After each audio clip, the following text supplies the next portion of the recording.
Good morning every students. तो अभी तक आप लोग इलेक्ट्रोकेमिस्ट्री के थ्योरेटिकल कुछ पार्ट्स को जो अब तक पढ़ रहे थे उसमें पढ़े कि यौगिक दो प्रकार के होते हैं, विद्युत अपघट्य होते हैं, विद्युत अनापघट्य होते हैं। और विद्युत अपघट्य इलेक्ट्रोलाइट्स जो होते हैं वे इलेक्ट्रोलाइट्स दो प्रकार के होते हैं, स्ट्रॉन्ग इलेक्ट्रोलाइट्स होते हैं, वीक इलेक्ट्रोलाइट्स होते हैं। ऐसी कुछ बातों से संबंधित जब इलेक्ट्रोलाइट का के घोल का या उसके मोल्टेन स्टेट में इलेक्ट्रिक करंट पास किया जाता है कैथोड एनोड डालकर, तो उसका इलेक्ट्रोलिसिस होता है और वे इलेक्ट्रोलाइट अपने कंस्टिट्यूएंट आयंस में डिसोसिएट हो जाते हैं।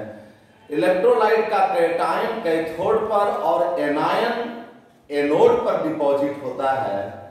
इस संबंध में फैराडे महोदय ने एक नियम का भी प्रतिपादन किया था जिसे फैराडेज लॉ ऑफ इलेक्ट्रोलिसिस कहते हैं। इसमें दो नियम है और उन दोनों नियमों को पढ़ चुके हैं। इलेक्ट्रोलिसिस का एप्लीकेशन क्या होता है ह्यूमन लाइफ में, इसको भी जान चुके हैं और उससे संबंधित न्यूमेरिकल्स को भी बना चुके हैं। लेकिन अब इस इलेक्ट्रोलिसिस चैप्टर में और भी बहुत सारे थ्योरेटिकल पार्ट्स बचे हुए हैं। अब उसको बताना है, उसको समझना है। इस चैप्टर का और जो बचा हुआ पार्ट है उसमें अब यह पढ़ना है विद्युत अपघट्य के घोल की चालकता, कंडक्टेंस ऑफ इलेक्ट्रोलिटिक सॉल्यूशन। ध्यान देना। Yes sir. किसी भी विद्युत अपघट्य के घोल की चालकता ओम के नियम का पालन करता है। ओम का नियम फिजिक्स में, करंट इलेक्ट्रिसिटी में पढ़ोगे ओम का नियम, और यहां पर भी इसकी आवश्यकता है, थोड़ा समझ लो पहले। कोई भी विद्युत अपघट्य के घोल ओम के नियम का पालन करते हैं। यदि किसी विद्युत अपघट्य के घोल में विद्युत धारा प्रवाहित की जाए तो यह विद्युत धारा, इसे यदि सी से सूचित किया जाए तो यह निम्नांकित संबंध द्वारा निरूपित किया जाता है। सी बराबर होता है E/R। यहां प्रवाहित विद्युत धारा है सी और ई क्या है, घोल के दोनों सिरों के बीच, घोल के दोनों सिरों के बीच आरोपित विभवांतर, पोटेंशियल डिफरेंस, तथा यह आर क्या है, आर बराबर घोल का अवरोध, रेजिस्टेंस। अवरोध या प्रतिरोध जिसे अंग्रेजी में रेजिस्टेंस कहते हैं। और जानते होंगे रेजिस्टेंस की इकाई क्या होती है, ओम। रेजिस्टेंस की इकाई क्या है, ओम। यह आर, यह घोल का अवरोध, यदि किसी घोल में विद्युत धारा प्रवाहित की जाती है कैथोड एवं एनोड के बीच रखकर, तो किसी घोल में उत्पन्न होने वाला अवरोध आर इलेक्ट्रोड्स के बीच की दूरी का सीधा समानुपाती और उन इलेक्ट्रोड्स के बीच रखे गए घोल के अनुप्रस्थ काट के क्षेत्रफल का व्युत्क्रमानुपाती होता है। अर्थात R/H L/A होता है। ध्यान देना, किसी घोल का अवरोध या प्रतिरोध, रेजिस्टेंस, इलेक्ट्रोड्स के बीच की दूरी का सीधा समानुपाती और उन इलेक्ट्रोड्स के बीच रखे गए घोल के अनुप्रस्थ काट के क्षेत्रफल का व्युत्क्रमानुपाती होता है। तो यहां पर R क्या है, प्रतिरोध है। यहां R बराबर है घोल का अवरोध L इलेक्ट्रोड्स के बीच की दूरी, जो इलेक्ट्रोड है कैथोड एनोड, इलेक्ट्रोड के बीच की दूरी तथा A इलेक्ट्रोड्स के बीच रखे गए घोल या विलयन, रखे गए घोल या विलयन के अनुप्रस्थ काट का क्षेत्रफल है, क्रॉस सेक्शनल एरिया है।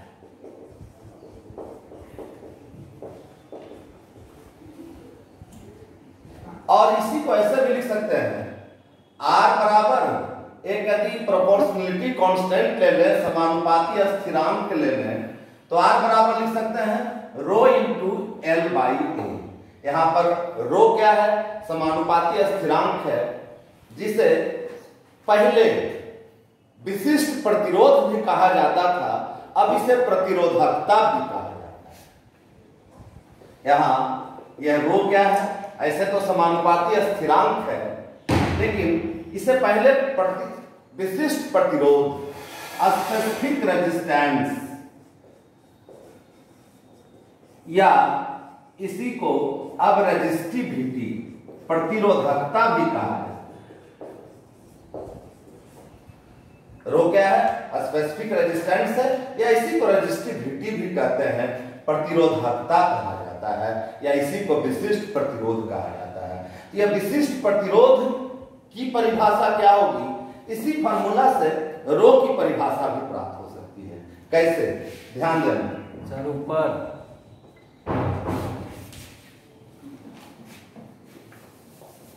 जैसे यह जो फॉर्मूला प्राप्त हुआ, R बराबर रो इंटू एल बाई ए, इसी से रो की परिभाषा भी दे सकते हैं।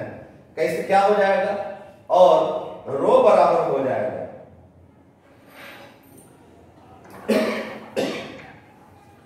क्या? रो बराबर हो जाएगा R into A by L. इसी से रो बराबर लिख सकते हैं क्रॉस मल्टीप्लिकेशन करके, रो बराबर R इंटू एल बाई ए।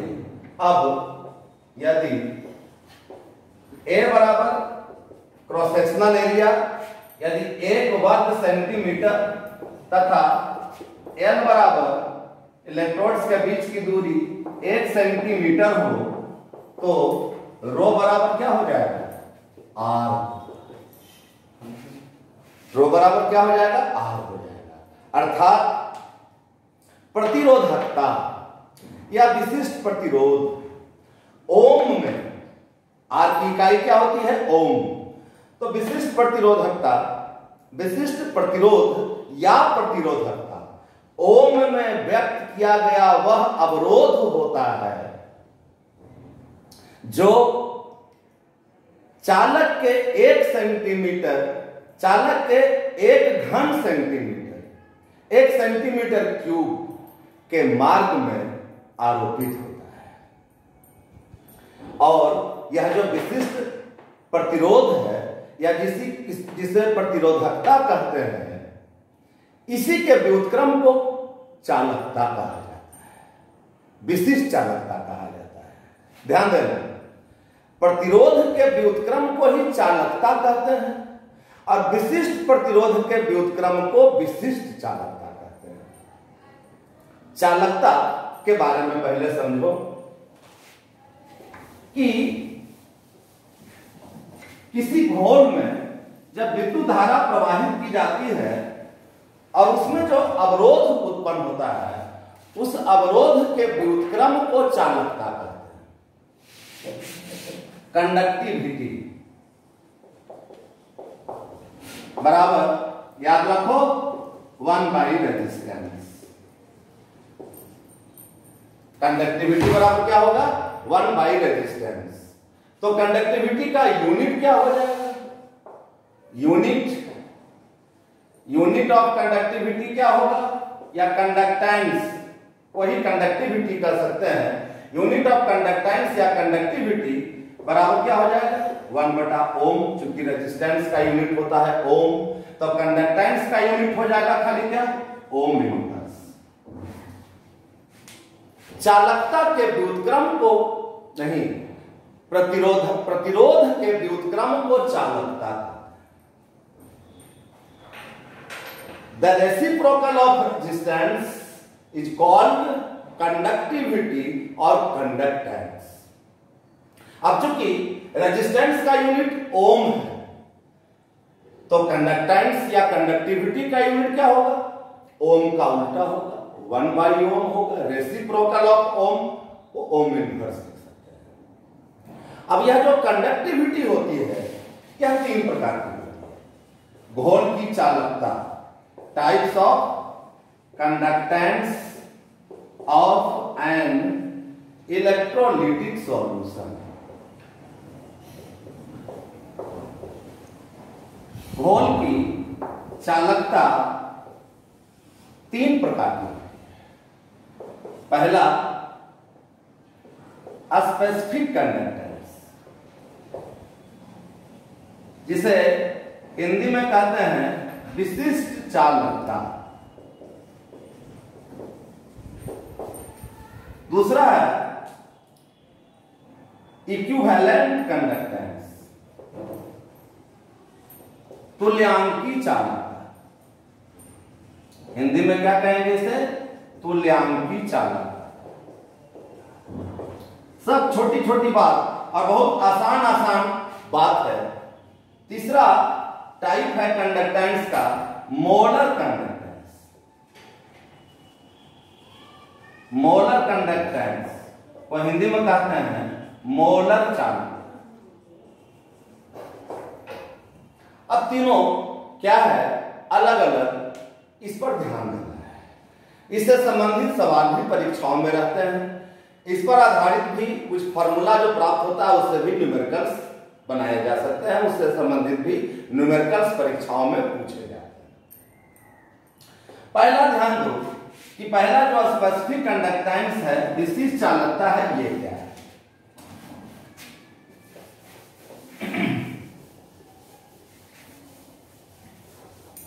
विशिष्ट चालकता, स्पेसिफिक कंडक्टिविटी। ऐसे हम लोग पढ़े हैं कि कंडक्टिविटी क्या है, अभी बता रहे थे कि प्रतिरोध, रेजिस्टेंस, अवरोध के व्युत्क्रम को चालकता कहा जाता है। और विशिष्ट चालकता क्या है, विशिष्ट प्रतिरोध के व्युत्क्रम को, विशिष्ट प्रतिरोध को ही प्रतिरोधकता भी कहते हैं। तो विशिष्ट प्रतिरोध अथवा प्रतिरोधकता के व्युत्क्रम को विशिष्ट चालकता कहते हैं। ध्यान दें, स्पेसिफिक कंडक्टेंस का मतलब क्या हो गया 1/रेजिस्टिविटी, प्रतिरोधकता, या ऐसा लिख सकते हैं 1/स्पेसिफिक रेजिस्टेंस।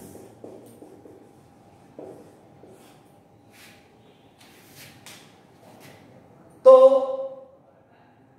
अब है कि और इसको विद्युत अपघट्य के घोल की चालकता की परिभाषा क्या देंगे।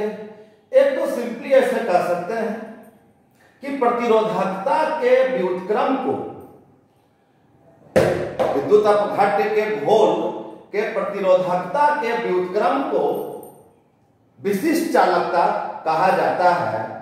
और विद्युत अपघट्य के 1 घन सेंटीमीटर घोल की चालकता भी विशिष्ट चालकता कहलाती है। किसी विद्युत अपघट्य के घोल के किसी विद्युत अपघट्य के 1 सीसी घोल, 1 क्यूबिक सेंटीमीटर, 1 घन सेंटीमीटर घोल की चालकता को उसकी विशिष्ट चालकता कहा जाता है। इसे न्यूमेरिकल पॉइंट से भी समझ सकते हो। जैसे अभी हम लोग कह रहे हैं कि स्पेसिफिक कंडक्टेंस, विशिष्ट चालकता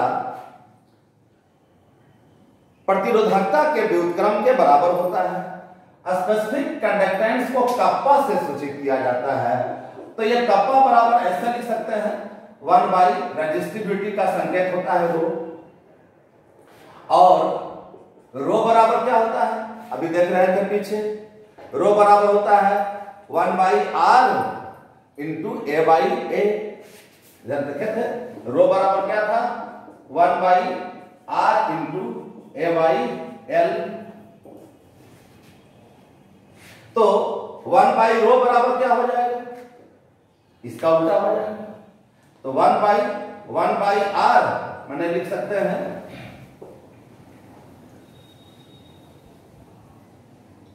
नहीं, ये प्रतिरोधकता बराबर होता है R into A by L, तो 1 बाई रो बराबर हो जाएगा 1 by R into L by A. अब यदि एल बराबर 1 सेंटीमीटर तथा ए बराबर 1 सेंटीमीटर स्क्वायर, 1 वर्ग सेंटीमीटर हो, तो कप्पा संकेत किसका है, स्पेसिफिक कंडक्टेंस है, विशिष्ट चालकता को कप्पा से सूचित करते हैं, तो कप्पा बराबर हो जाएगा 1 बाई आर, और 1 बाई आर क्या है, कंडक्टेंस है। लेकिन यह कब होता है, जब इलेक्ट्रोड्स के बीच की दूरी 1 सेंटीमीटर और इलेक्ट्रोड्स के बीच रखे गए घोल के अनुप्रस्थ काट का क्षेत्रफल 1 वर्ग सेंटीमीटर हो, तब कप्पा 1 बाई आर के बराबर होता है। अतः किसी विद्युत अपघट्य के घोल की विशिष्ट चालकता 1 घन सेंटीमीटर घोल की चालकता के बराबर होता है। तो विशिष्ट चालकता की इकाई क्या होगी, ध्यान दें, यूनिट ऑफ कप्पा। चूंकि कप्पा बराबर क्या है, 1 by R into L by A, so unit of kappa बराबर होगा 1 बाई आर, आर का यूनिट, रेजिस्टेंस का यूनिट ओम, एल दूरी इलेक्ट्रोड्स के बीच का सेंटीमीटर में, यह क्रॉस सेक्शनल एरिया जिसका यूनिट सेंटीमीटर स्क्वायर, तो इसका यूनिट हो जाएगा कप्पा का unit ohm inverse by ohm inverse into centimetre inverse. तो ये विशिष्ट चालकता का इकाई हो गया ओम इनवर्स इनटू सेंटीमीटर इनवर्स। यहीं पर एक बात और, 1 मिनट के अंदर एक और बात समझ लीजिए, क्या कि जब किसी घोल का आयतन बढ़ा देते हैं, किसी विद्युत अपघट्य के घोल के आयतन को जब बढ़ा दिया जाता है, यानी घोल को डाइल्यूट कर दिया जाता है, घोल का डाइल्यूशन बढ़ा दिया जाता है, तो स्पेसिफिक कंडक्टेंस उसका घट जाता है। ऐसा एक reasoning type question, short type question परीक्षाओं में पूछा जाता है कि घोल की तन्यता बढ़ने पर विशिष्ट चालकता घटती है, जबकि अन्य दोनों चालकताएं, तुल्यांकी चालकता और मोलर चालकता बढ़ती है, लेकिन विशिष्ट चालकता घटती है, क्यों? ध्यान दें, अभी हम लोग पढ़ रहे हैं यहां पर कि स्पेसिफिक कंडक्टेंस बराबर क्या होता है, स्पेसिफिक कंडक्टेंस के बराबर होता है 1 बाई रो, या इतना बराबर लिख सकते हैं 1 by R into L by A, और इसे ऐसे भी लिख सकते हैं कप्पा बराबर 1 बाई आर इंटू ये इलेक्ट्रोड्स के बीच की दूरी है सेंटीमीटर में, और यह सेंटीमीटर स्क्वायर है, तो इसे ऐसे लिख सकते हैं एल स्क्वायर, और कप्पा बराबर 1 बाई आर इंटू एल, दोनों तरफ एल से गुणा कर दें और इसमें भाग कर दें एल से, तो ऐसे इसको लिख सकते हैं एल स्क्वायर, और एल स्क्वायर इंटू एल बराबर हो जाएगा एल क्यूब, और कप्पा बराबर लिख सकते हैं 1 by R into L square, और LQ बने क्या V। V बराबर क्या, घोल का आयतन, आयतन का मतलब लंबाई गुना चौड़ाई गुना ऊंचाई माने LQ। तो यहां पर यह स्पष्ट हो जाता है कि जब घोल का आयतन V बढ़ता है तो कप्पा का मान घटता है। घोल का आयतन बढ़ता है, कप्पा का मान बढ़ता है। और ऐसे भी जो परिभाषा पढ़े हैं, कप्पा की जो परिभाषा है कि विद्युत अपघट्य के 1 घन सेंटीमीटर घोल की चालकता को विशिष्ट चालकता कहा जाता है। अब यदि इस व्यंजक से यह बात स्पष्ट है कि जब घोल का आयतन बढ़ता है यानी घोल की तनुता बढ़ती है, डाइल्यूशन घोल का बढ़ता है, तो कप्पा का मान घटता है। लेकिन तुल्यांकी चालकता और मोलर चालकता यह दोनों तनुता बढ़ने के साथ साथ बढ़ते जाते हैं। ऐसा क्यों होता है, यह बात हम लोग अगले लेक्चर में तब समझेंगे जब हम लोग समझेंगे तुल्यांकी चालकता क्या है और मोलर चालकता क्या है। यहां तक की बात को यदि ठीक से गेट बाय हार्ट करके अगले लेक्चर में बैठोगे, यहां तक की बात को ठीक से यदि गेट बाय हार्ट करके अगले लेक्चर में बैठोगे तो आगे की बात बहुत आसान ढंग से समझ सकते हो मेरे बच्चों। ध्यान दो, ध्यान दे करके घर पर पढ़ो, सेफ रहो और स्वस्थ रहो। मन लगाकर लॉकडाउन तक घर पर ही पढ़ते रहो। Thank you very much.